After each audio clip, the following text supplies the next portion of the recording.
Bonjour et bienvenue dans cette 47e vidéo de la prise en main de TIA Portal, partie B qui consiste à exporter des variables sur un fichier Excel.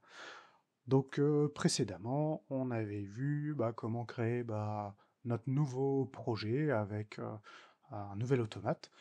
L'automate actuellement dans les configurations, il n'y a rien du tout, il y a zéro variable. Donc nous, ce qu'on va faire déjà, c'est récupérer les variables qu'il y a dans le 12-14. On va récupérer ces variables-là pour pouvoir, à terme, les réimporter dans l'automate 1500. Alors pour ça, moi, je vais avoir besoin de ces variables-là, mais ces variables, elles sont nommées trop basiquement, donc niveau étuve haut, niveau étuve bas, ver1 étuve R, ver1 étuve S. Bon, ça reste du basique, mais finalement, ça fonctionnerait, cette partie, s'il n'y avait qu'une seule étuve. Euh, Nous, pour rappel, notre projet, c'est que notre automate S7500 gère 18 étuves en même temps. Si elles portent le même nom 18 fois, ça fonctionnera pas, ça sera juste pas possible.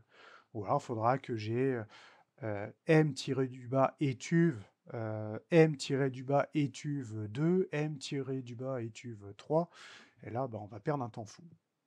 Donc on va plutôt garder ce terme de ligne 1, 2, 3, jusqu'à ligne 18, pour nommer nos variables.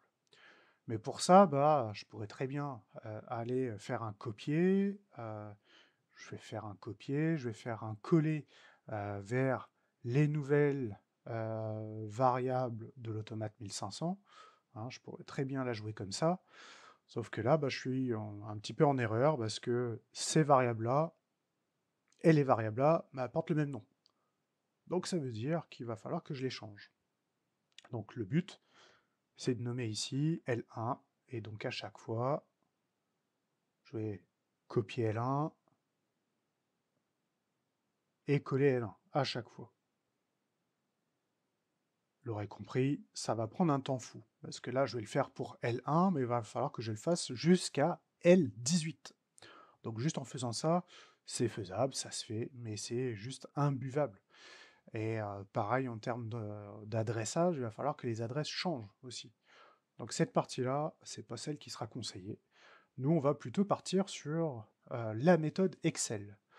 Donc dans les variables API de l'automate 1214, eh bien, je vais exporter ces données. Donc je vais exporter ces variables API en appuyant ici sur la commande export.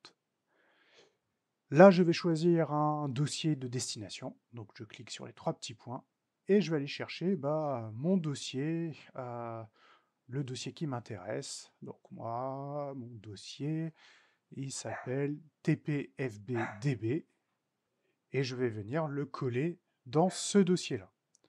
Donc tpfbdb, c'est celui-ci. Je vais coller mon fichier Excel ici. Et là, je vais l'appeler, je vais le laisser PLC tag, mais je vais l'appeler original, par exemple.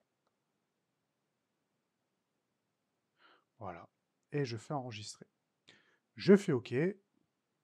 L'exportation a été réussie. Maintenant, je vais aller dans mon dossier et je vais voir si je retrouve ce fameux fichier. Donc là, je suis sur mon projet tpfbdb et je retrouve le PLC tag original. Et quand j'ouvre mon fichier Excel, je retrouve bien mes noms de tags, quel est ce type de table de variables, quel est le type de données, leur adressage, leurs commentaires, et après les quelques informations qui pourront, que nous on va pas avoir d'utilité pour le moment. Donc voilà pour cette partie. Je vous présente la modification dans la prochaine vidéo. Ciao, bye!